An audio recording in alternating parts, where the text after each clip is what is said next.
What do getting nervous on a date, being upset that someone isn't texting you back, and not being able to get over a breakup all have in common? Well, a few minutes ago, something really cool happened live on my members webinar. I was asked a question by one of my members, and I said something that is going to shed light on many different situations you could be facing right now and is going to change your mindset forever. So check it out right now, and I will see you at the end of this video.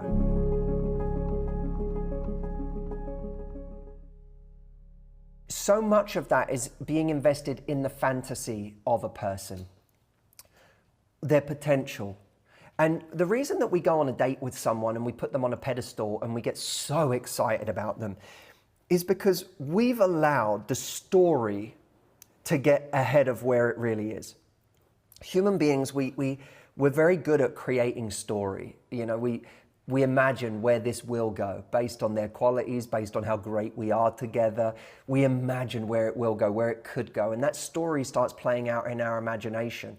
And that starts to feed these nerves that we have. Because of course, when the story gets better, when the possibilities get bigger, the stakes get higher. And when the stakes get higher, we get more nervous. This is true in any area of life. Often an area where you're getting disproportionately nervous is an area where you've built up too much story about what it could be. I've been disappointed before. I've texted someone that I wanted to see again or that I wanted to see for the first time. I've asked for their number, we've exchanged details, and then when it comes to getting on a date, they never follow through.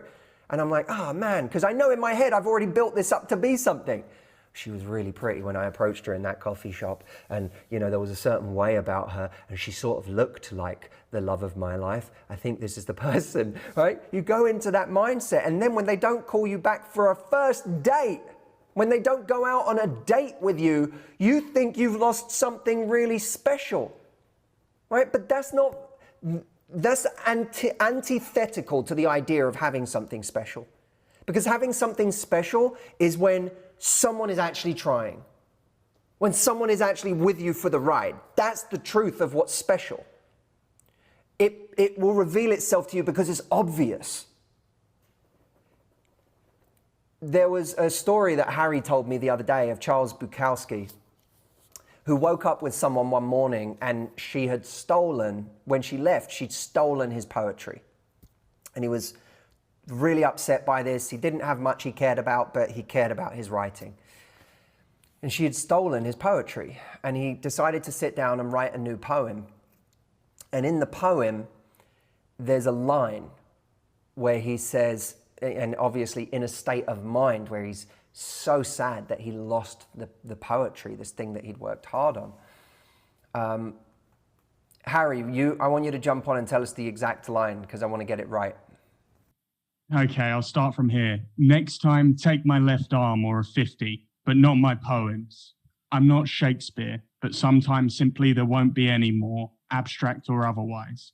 There'll always be money and whores and drunkards down to the last bomb. But as God said, crossing his legs, I see where I have made plenty of poets, but not so very much poetry. I see where I have made plenty of poets, but not so very much poetry. That should be, I want you to keep that in your mind for every relationship or every potential relationship you're ever in. Anytime you find yourself overvaluing someone on a date, anytime you find yourself being so scared to lose someone because of the potential of what it could be, that's valuing the poet. That's being on a date and valuing the poet and the poet's potential. But the poetry is where it's at. The poetry is two people working hard in a relationship to make it work. The poetry is the sacrifices. The poetry is we take time and energy over the years to understand each other, to work together, to figure out how to make each other happier, to figure out how to be more compassionate towards each other's weaknesses, flaws, insecurity. The poetry is what we build. That's the poetry. The poet is the person you go on a date with and gives you a great date because they're super charismatic. Ooh, the potential. I bet one day they could write great poetry. Or if they're not writing it, who gives a fuck? right? Poetry is what people actually invest into a relationship. That's when you sit and you do the hard part. Anyone can say, I've got a great poem in me. Anyone can say, one day I'm going to write a book. That's not where the value is. The value is in the book. The value is in the person that actually puts pen to paper. That's a real relationship, putting pen to paper. The poet, what's that? It's an idea. It's an idea. It's potential. It's romance, but it's not the real thing. Where are you overvaluing the poet and completely undervaluing the poetry of a relationship? I really wanted to show you this because firstly, I believe that that concept is going to change your mindset for good. You'll never be able to unknow that idea of overvaluing the poet and undervaluing the poetry. But I also want to stress to you that there is a bigger journey that you can take with me than just being here on YouTube or Instagram or Facebook or wherever you're watching this, which is just bite-sized chunks. But I'm not big, honestly, on the inspiration of a bite-sized chunk. I think that the way we scroll through these things on social media makes them a passing moment of wisdom that has no impact in our lives.